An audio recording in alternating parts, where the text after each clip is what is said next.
Olá, seja muito bem-vindo ao nosso canal. É muito bom ter você por aqui. Sempre eu venho aqui trazer uma palavra de bênção, uma palavra de esperança, uma palavra de Deus para o seu coração. E hoje não vai ser diferente. Deus colocou algo no meu coração e eu estou com muita alegria para poder compartilhar essa mensagem para você. Mas antes, gostaria de te fazer um pequeno pedido, para você que ainda não é inscrito no nosso canal, se inscreva, tá bom? Você que está aqui pela primeira vez, compartilhe essa mensagem com alguém, tá bom? Deixa o seu like, porque isso ajuda muito para que essa mensagem chegue a outras pessoas. Não deixe de deixar aí também o seu comentário, vai ser uma alegria para mim, tá bom? Responder o seu comentário, tá bom? Tirar alguma dúvida que você tiver, compartilhar alguma virtude também com vocês, vai ser uma alegria para mim, tá bom? Então, sem mais delongas, vamos para o vídeo. Hoje eu gostaria de falar com vocês de um texto que se encontra no Evangelho de João, no capítulo de número 8, versículos de 1 a 8, tá bom? Ou, na verdade, de 1 a 11, onde Deus ministrou no meu coração e gostaria de compartilhar com você. Fala acerca de uma mulher pecadora. Essa mulher, ela foi pega num contexto onde ela estava adulterando. E esse texto aqui é muito interessante, porque aqui a gente encontra um contraste entre a mulher pecadora e entre Jesus. A Bíblia fala que na noite anterior, Jesus ele passou a noite no monte orando, enquanto aquela mulher passou a noite com seu amante. Pela manhã, essa mulher ela vai ser descoberta, ali pelos seus algozes, os escribas e os fariseus, que vão conduzir essa mulher até Jesus. E Jesus passou a noite no monte orando e pela manhã ele foi ao templo. E ali muitas pessoas se rodearam em volta dele e ele se assentou para ensinar aquelas pessoas. Então são dois contextos diferentes. Uma pessoa passou a noite, essa mulher pecadora passou a noite pecando, passou a noite fazendo aquilo que era errado, enquanto Jesus passou a noite orando, falando com o Pai. E pela manhã esses dois contextos eles vão se chocar. Esses dois contextos, eles agora vão ali se encontrar. Aquela mulher ela vai ser levada por escribas e fariseus até Jesus. E é muito interessante porque os escribas e os fariseus ali, eles queriam tirar proveito daquela situação. Porque eles eram algozes também de Jesus e eles sempre perseguiam Jesus por onde quer que ele passava, sempre buscando alguma falha nele. E eles levam aquela mulher, por um interesse próprio deles. Eles queriam pegar Jesus em alguma falha. Então eles vão interrogar Jesus dizendo: Senhor ou mestre, essa mulher foi pega no ato adulterando. E a lei mosaica, a lei de Moisés ordena que ela seja apedrejada. E tu o que dizes? Só que com essa pergunta, eles queriam usar a situação daquela mulher para tirar alguma vantagem ou para que o seu interesse fosse alcançado, que era de tirar Jesus dos seus caminhos, já que eles o invejavam, porque muitas pessoas começaram a fluir em volta de Jesus. E eles começaram a perder o seu público, as pessoas que eles tinham influência. E eu vejo que isso acontece muitas das vezes na vida de muitas pessoas. Quando erram, existem pessoas aproveitadoras, pessoas que se aproveitam da ocasião em que alguém cai para tirar proveito daquela situação em benefício próprio. Ao invés de estender a mão e ajudar, ao invés de aconselhar, ao invés de corrigir, o que as pessoas muitas das vezes fazem? Algumas pessoas, alguns tipos de pessoas fazem. Elas se aproveitam daquela situação, elas pensam: que proveito eu posso tirar da falha dessa pessoa? Eu deixo aqui uma lição muito importante para algumas pessoas, sabe? Não queira se aproveitar da situação em que o seu irmão caiu para tirar vantagem nisso. Não se aproveite de uma situação de fragilidade do seu irmão. Se o seu irmão está num momento de fragilidade, o que você deve fazer é estender a mão, é ajudá-lo no momento da sua dificuldade. É isso que você precisa fazer. Porque aquilo que a gente semeia é o que a gente também colhe. Um dia, talvez você também vai estar numa situação difícil e que você vai precisar de alguém para te estender a mão. Então, aqueles homens vão se aproveitar daquela situação. Mas o que me chama muita atenção nessa palavra é que aqueles homens vão levar aquela mulher para a pessoa certa. Deixa eu dizer algo para você. Se você cair em mãos erradas, você está perdido. Mas se você cair na mão certa, aleluia, bem-aventurada és tu. Aquela mulher, ela foi bem-aventurada. Aqueles homens achavam que estava levando ela para a morte, para condená-la, para apedrejá-la e também para, de alguma forma, pegar Jesus ali em alguma falha. Mas, na verdade, eles fizeram a melhor coisa que aquela mulher precisava. Ela estava envolvida numa situação onde, quem sabe, ela estava ali aprisionada pelo pecado, pelas práticas erradas que ela fazia, mas no momento que eles levaram ela para Jesus, ou seja, a pessoa certa, a história dela começaria a mudar. A história dela teria um final diferente. A história dela mudaria para sempre. Porque todas as pessoas que se encontram com Jesus têm a história mudada. Toda pessoa que se encontra verdadeiramente com Jesus nunca mais é a mesma. E aquela mulher então vai chegar até Jesus. A Bíblia diz que eles colocam ela de pé diante de Jesus. Jesus estava sentado. E eles colocam ela de pé diante de Jesus e falam: a lei manda apedrejar. Jesus, escrevendo na terra como estava, ele vai dizer: se alguém dentre vós, não tem pecado, esse seja o primeiro a atirar a pedra. E aqui nós temos algumas coisas que nós precisamos analisar, meu Deus do céu. Aleluia. Porque todos foram embora. Ninguém teve coragem de lançar uma pedra naquela mulher. Então aqui nós vamos aprender 3 lições aqui muito importantes. A primeira lição, que eu não posso fugir dela, é consequência. Toda ação, todo ato que nós cometemos, toda falha, todo erro que nós cometermos, vai haver uma consequência. A Bíblia diz em Romanos 6, no capítulo 23, que o salário do pecado é a morte. Então, aquela mulher havia pecado.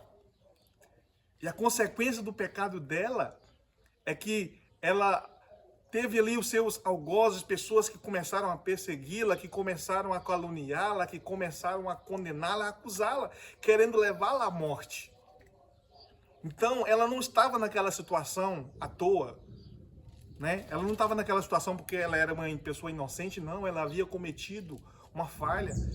Muitas das vezes, a gente tem sido caluniado, perseguido, mas e aí? Será que nós não plantamos? Será que nós não fizemos alguma coisa errada? Porque tudo que a gente faz gera uma consequência para nós. E aquela mulher, ela estava ali vivendo aquela situação por causa da consequência de algo que ela havia cometido.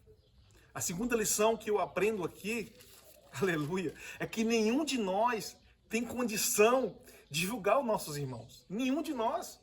Porque o único que poderia, ou que pode nos julgar, que pode nos condenar, é apenas Jesus. Porque Ele é o único que passou por essa terra e não pecou, não teve pecado. Então o único que pode condenar alguém é quem não peca, quem não tem pecado. Eu lembro do contexto de Daniel na Babilônia. A Bíblia diz que Daniel colocou no seu coração o desejo de não se contaminar. E é interessante porque se Daniel quisesse, ele poderia também comer dos manjares que eram oferecidos, das bebidas que eram oferecidas, e ninguém poderia falar nada com ele. Sabe por quê? Porque todos estavam dentro da mesma condição, todos faziam aquilo, todos comiam do manjar, todos bebiam das bebidas, todos participavam. Mas ele colocou no seu coração o desejo de não se contaminar. Mas o que é interessante aqui, que como seres humanos que somos, todos nós somos suscetíveis a falhas, todos nós erramos, todos nós vamos errar. Então, logo, nenhum de nós é capaz, ou é a pessoa apropriada, nós estamos em condição, nenhum de nós estamos em condição de condenar os nossos irmãos pelas suas falhas e pelos seus erros. Quando Jesus confronta eles dizendo, se alguém não tem pecado, esse seja o primeiro a tirar a pedra, sabe? Daqueles que estavam ali, apenas Jesus poderia fazer isso. E de repente, do mais velho ao mais novo, todos foram deixando a pedra para trás. A pedra da acusação, a pedra da condenação, a pedra, aleluia, ali do maldizente, da calúnia. Todos foram deixando aquelas pedras para trás e foram todos embora. Sabe por quê? Porque nenhum daqueles homens, assim como nenhum de nós, estamos em condição de julgar ao próximo por aquilo que ele faz. Às vezes, nós julgamos as pessoas quando, na verdade, nós estamos cometendo falhas ou erros piores do que aquelas pessoas que nós estamos julgando. Jesus disse em Mateus 7, do versículo 1 em diante, que não julgueis para não seres julgados, porque à medida com que julgares, ou que você julgar o próximo, você vai ser julgado. Com a medida que você medir o outro, você vai ser medido. Às vezes nós estamos tentando, tirar o cisco do olho do irmão, enquanto tem uma trave diante dos nossos olhos, diz o Senhor. Então nós precisamos tomar cuidado com essas coisas. Em Romanos 3, versículo 23, vai dizer o seguinte para nós também. Porque todos pecaram e carecem da glória de Deus. Todos nós pecamos e carecemos da glória de Deus. Então a segunda lição aqui é que nenhum de nós estamos em condição de condenar e de julgar o nosso irmão. Terceiro, esse texto aqui nos mostra a misericórdia de Deus. Esse texto aqui nos mostra o amor de Jesus. A Bíblia fala em João capítulo 3, versículo 17, que Deus enviou seu Filho ao mundo não para que condenasse o mundo, mas para que o mundo fosse salvo por meio dele. Nem o próprio Jesus veio para condenar, ele veio para salvar.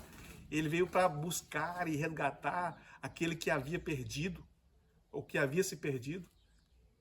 Em Provérbios 28 e 13, vai falar sobre a misericórdia de Deus mais uma vez, dizendo assim: o que encobre as suas transgressões nunca prosperará, mas o que confessa e o que deixa, esse alcança misericórdia, ou glória. Então essas são as três lições. A primeira, consequências. Tome cuidado, porque todo pecado tem uma consequência. Segundo, nenhum de nós estamos em condição de julgar ninguém, porque todos nós erramos, todos nós falamos, todos nós estamos sujeitos também à queda. Terceiro, o nosso Deus é um Deus de misericórdia. Jesus, aleluia, ele quer e requer de cada um de nós misericórdia, assim como ele teve misericórdia de nós. E para mim concluir aqui, a Bíblia vai dizer que Jesus se levanta e pergunta para a mulher: mulher, onde estão os seus acusadores? Onde estão aqueles que estavam aqui para te apedrejar? E aquela mulher disse: ninguém ficou, Senhor, ninguém me condenou. Jesus olhou para ela e disse: eu também não te condeno. Só que a palavra não termina aí, e eu vou terminar aqui. Jesus disse para aquela mulher: vai e abandone a sua vida de pecado. Vai e não peques mais. Então, o que é muito interessante, sabe?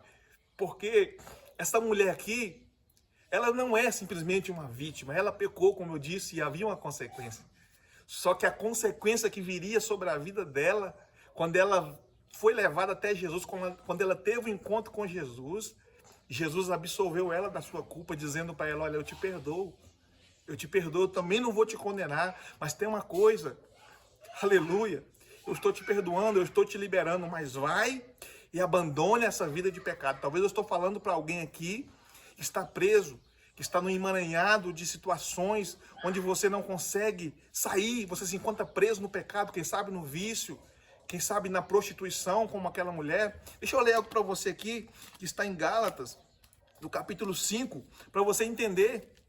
Gálatas capítulo 5, versículo 19 diz: porque as obras da carne são manifestas, as quais são prostituição, impureza, lascívia, idolatria, feitiçaria, inimizades, porfias, emulações, iras, pelejas, dissensões, heresias, invejas, homicídios, bebedices, glutonarias e coisas semelhantes a essas. Aleluia. Acerca das quais declaro, como desde antes vos disse, que os que cometem tais coisas não herdarão o reino dos céus. Então, se você se encontra em nenhuma dessas situações aqui, se você se enquadra vivendo dentro de algum desses contextos aqui que eu li, de alguma dessas situações que eu li, preso por algum dessas obras carnais aqui, desses pecados, que vão te impossibilitar, se você continuar nesse caminho de herdar o reino dos céus, eu te convido agora a se arrepender dos seus pecados e a dar um passo em direção a Cristo, aceitando Ele como o único e suficiente Salvador da sua vida. Eu disse, quando aquela mulher teve um encontro com Jesus, a vida dela foi mudada para sempre. E a partir do momento que você, aleluia, tiver um encontro único, verdadeiro com Jesus, a tua vida também vai ser mudada para sempre. Hoje o convite que eu faço para você é especial. Abandone a sua vida de pecado, vai, não peque mais. Aleluia, se você ainda não confessou Jesus como seu Salvador, essa é a hora. Confesse a Ele aí agora como o único e suficiente Salvador da sua vida. Ele pode te libertar, Ele pode transformar a sua vida, Ele pode arrancar você da vida do pecado, dessa situação irreversível na qual você pensa que está, e te dar liberdade plena. Gostaria de orar para você para concluir esse vídeo. Pai, abençoa a vida dessa pessoa que está aí agora nessa situação difícil. Papai querido, vá de encontro a essa situação agora. Assim como o Senhor, aleluia, liberou aquela mulher, assim como o Senhor perdoou ela, e o Senhor liberou uma palavra de bênção sobre a vida dela, dizendo, vai, não peques mais. Que as palavras de bênção do Senhor também sejam sobre a vida dessa pessoa que está me ouvindo, que está me vendo agora, que está me assistindo. Que as mãos do Senhor vá de encontro a ela agora, libertando o Senhor Jesus. Porque a tua palavra diz que o Filho do Homem veio para resgatar e salvar aquele que se havia perdido. Que as mãos do Senhor continuem sobre a vida dessa pessoa, em nome de Jesus, dando ela salvação. E que a graça do Senhor continue sobre a vida de cada uma dessas pessoas. Que Deus em Cristo te abençoe. Muito obrigado se você assistiu até aqui. Que Deus em Cristo te abençoe. Amém.